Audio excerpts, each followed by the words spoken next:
Hello friends, आपका स्वागत है हमारे चैनल फिजिक्स विद प्रज्ञा में। तो आप देख सकते हैं आज का आपका जो टॉपिक है वो फिजिक्स का बिल्कुल भी नहीं है। टॉपिक आपका फिजिक्स का नहीं है। तो आप देख सकते हैं टॉपिक हमने लिया है कहानी, बहादुर कहानी के बारे में हमने आज इस वीडियो में बात की है। ठीक है, जिसके रचनाकार कौन है? जिसके रचनाकार आपके अमरकांत जी हैं। सुप्रसिद्ध कहानीकार अमरकांत जी द्वारा रचित कहानी बहादुर है। ठीक है, तो उसका उद्देश्य क्या है? तो बिना टाइम वेस्ट के स्टार्ट करते हैं कि इस कहानी का लिखने का उद्देश्य उनका क्या था। हिंदी साहित्य के सुप्रसिद्ध कथाकार अमरकांत जी द्वारा लिखित कहानी बहादुर एक मध्यम वर्गीय परिवार के लड़के के बारे में है जो कि नौकर था। ठीक है, हिंदी साहित्य के सुप्रसिद्ध कथाकार अमरकांत जी द्वारा लिखित बहादुर कहानी एक मध्यम वर्गीय परिवार में परिवारजनों द्वारा नौकर पर किए गए असभ्य व्यवहार की कहानी है। लेखक का आशय है कि समाज में ऊंच नीच और वर्ग संघर्ष को समाप्त करने का इस कहानी के माध्यम से लेखक ने संदेश दिया है। ठीक है, कि लोग नौकर तो रखते हैं लेकिन उनका सम्मान नहीं करते हैं। ठीक है, तो उनका कैसे सम्मान करना, ये इसका संदेश आपके लेखक ने दिया है कि आज का समाज, कहते हैं कि आज का समाज दिखावे के लिए नौकर तो घर में रख लेता है। ठीक है, लेकिन उसका सम्मान नहीं करता, क्योंकि अगर उसका सम्मान करेगा तो लोगों को दिखा नहीं पाएगा कि वो कितना ऊंचा है और वो कितना छोटा है। ठीक है, कि वो सेठ है और वो नौकर है। ठीक, तो इस अपना दबदबा बनाए रहने के कारण उसको इज्जत नहीं देता, नौकर को इज्जत नहीं देता।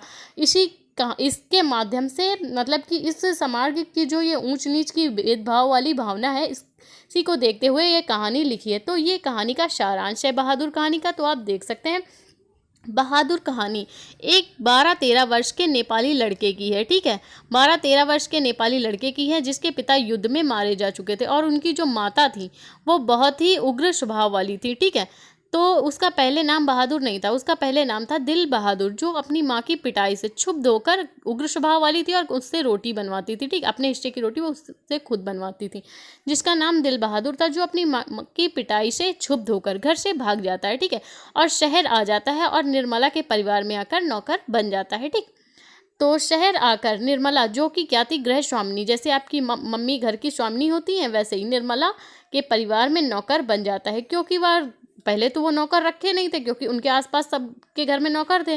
तो नौकर, वो भी इतना सस्ता नौकर जो कि ज़्यादा पैसे भी नहीं लेता था, ऐसे ही घर में मतलब खाने पीने और रहने के लिए और बहुत थोड़े पैसे में उनको मिल रहा था। निर्मला के परिवार में नौकर बन जाता है क्योंकि वह केवल रहने और खाने के लिए उसे जगह चाहिए थी और बहुत थोड़े पैसे में काम करने के लिए तैयार हो जाता है। ठीक है, निर्मला जो कि गृह स्वामिनी थी, ठीक, उस घर की मालकिन थी। ठीक, नौकर की खुशी में, क्योंकि उनके आसपास तो वाले घरों में तो नौकर थे लेकिन उनके घर में नहीं था, इससे वह नौकर की खुशी में उसका नाम बदलकर, पहले लोग खुश होते हैं, ठीक है, दिल बहादुर से बदलकर बहादुर रख देती है। ठीक, तो अब वो दिल बहादुर से बहादुर बन जाता है। तो आगे देखते हैं इस कहानी का सारांश। तो आप देख सकते हैं नाम बदलकर बहादुर रख देती है। फिर क्या होता है, जब जैसे ही बहादुर उनके घर में रहने लगता है तो धीरे धीरे उनके सारे काम करने लगता है। ठीक है, सबके काम में हाथ बटाने लगता है, जो उससे जो कोई भी जो काम कहता वो बहादुर करता था। ठीक है, और निर्मला का भी किचन में हाथ बटाता था। तो देख सकते हैं हम, बहादुर घर का सारा काम करता था तथा घर के सभी लोगों की ज़रूरतों को पूरी करता था। उसके आने से घर के सभी लोग क्या हो गए थे, आलसी, क्योंकि वो अपना हर काम बहादुर से करवाते थे। ठीक, तो उसके आने से घर के सभी लोग क्या हो गए थे, आलसी हो गए थे। तो आप देख सकते हैं हो गए थे। इतने काम के बावजूद भी वह हंसता रहता था, क्योंकि उसका स्वभाव हंसमुख प्रवृत्ति का था। उसको चाहे जितना डांट लो वो हंसता ही रहता था और अपने मन में एक गाना गुनगुनाता रहता था, कोई पहाड़ी गाना था उसको गुनगुनाया करता था। वह अपने घर से इसलिए भाग आया था क्योंकि उसकी माँ क्या करती थी, उससे अपने हिस्से की रोटी, अपने खाने के लिए रोटी खुद बनवाती थी। परंतु यहाँ पे क्या होता था, निर्मला जैसे पूरे घर के लिए खाना बनाती थी और जो बच जाता था उसे खाने के लिए बहादुर को दे देती थी। ठीक, तो जिससे उसको अच्छा लगता था कि उसको अपनी रोटी खुद नहीं बनानी पड़ती। निर्मला का बड़ा लड़का किशोर एक बिगड़ा हुआ लड़का था। ठीक है, मतलब वो बहुत शान शौकत से रहता था और अपने नीचे हर किसी को दबाना चाहता था। तो निर्मला का बड़ा लड़का किशोर एक बिगड़ैल लड़का था। ठीक, उसने अपने सारे काम बहादुर को सौंप दिए। उसे जितने काम, जो भी काम होता है उसके लिए बहादुर को बुलाता, बहादुर ये कर दो, बहादुर वो कर दो। ठीक है, और बहादुर अगर थोड़ी सी भी लापरवाही करता तो वो गाली गलौज करता। ठीक है, उसको डांटता और गाली गलौज करता। कभी कभी तो वह उसे पीट भी दिया करता था। अगर बहादुर कोई गलती कर दे तो उसे पीट देता था। किशोर ही की तरह बाकी घर वालों का भी स्वभाव धीरे धीरे परिवर्तन होने लगा। कोई भी चीज़ हो, अगर रिश्तेदार भी घर में आए तो एक दो दिन तो अच्छा लगता है, लेकिन बाद में लोगों के व्यवहार में परिवर्तन होने लगता है। ठीक है, तो धीरे धीरे व्यवहार में परिवर्तन होने लगा था। हद तो तब हो गई। हद कब हुई? जब निर्मला के घर रिश्तेदार आए। ठीक है, निर्मला के घर रिश्तेदार आते हैं, पहले खाते पीते हैं, बहादुर से सारा काम करवाते हैं, लेकिन जब उनके जाने का नंबर आता है, रिश्तेदारों के जाने का नंबर आता है, तो आपके घर में भी जब रिश्तेदार आते होंगे तो जब जाते हैं तो पैसे दे के जाते हैं बच्चों को।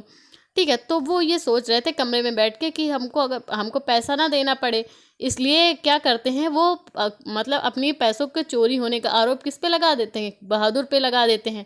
ठीक, ताकि उन्हें पैसे ना देने पड़े बच्चों को, और बहाना मिल जाएगा और टाल के चले जाएंगे। ठीक, जिससे किशोर उसे बहुत पीटता है, आरोप लगा देते हैं, जिससे किशोर बहादुर को बहुत पीटता है और मारते मारते बेदम कर देता है। ठीक है, वो एक कोने में पड़ा रहता है। उस चोरी के आरोप से निर्मला भी उसे खींच जाती है और गुस्सा रहती है। निर्मला भी उसे अपनी रोटी खुद बनाने को कहती है, जिसके कारण बहादुर घर छोड़ के आया था, अपना घर बार सब छोड़ के आया था, फिर भी निर्मला उसे अपनी रोटी खुद बनाने के लिए कहती है। तो इस पर वह भूखा ही सो जाता है और घर से भाग जाता है। दूसरे दिन क्या होता है, जब सबकी आंखें खुलती है तो देखते हैं कि बहादुर घर पे नहीं था और बहादुर घर से भाग जाता है। ठीक, और जिस बक्से पर चोरी का आरोप लगाते हैं, जब वो लोग उसे देखते हैं जाके, तो उस पे कुछ उसकी पुरानी गोलियां और पुरानी यादें थी, उसमें कुछ भी नहीं था, पैसा ऐसा कुछ नहीं, वो बक्सा वहीं छोड़ जाता है। ठीक, तो जब वो लोग देखते हैं तो उन्हें बहुत पछतावा होता है। तब निर्मला कहती है उन लोगों को पैसे नहीं देने थे, इसीलिए वो बहाना बनाकर बहादुर को चोर साबित करके चले गए। परंतु अब पछताए होत का, जब चिड़िया चुग गई खेत, जब बहादुर घर से भाग गया, तो अब पछताने से क्या मतलब, अब उनको सारे काम अपने खुद करने पड़ेंगे। परिवारजनों को अपने किए पर पछतावा होता है। ठीक है, तो अगर आपको बहादुर कहानी का सारांश अच्छा लगा, वीडियो अच्छा लगा, तो प्लीज़ वीडियो को लाइक और हमारे चैनल को सब्सक्राइब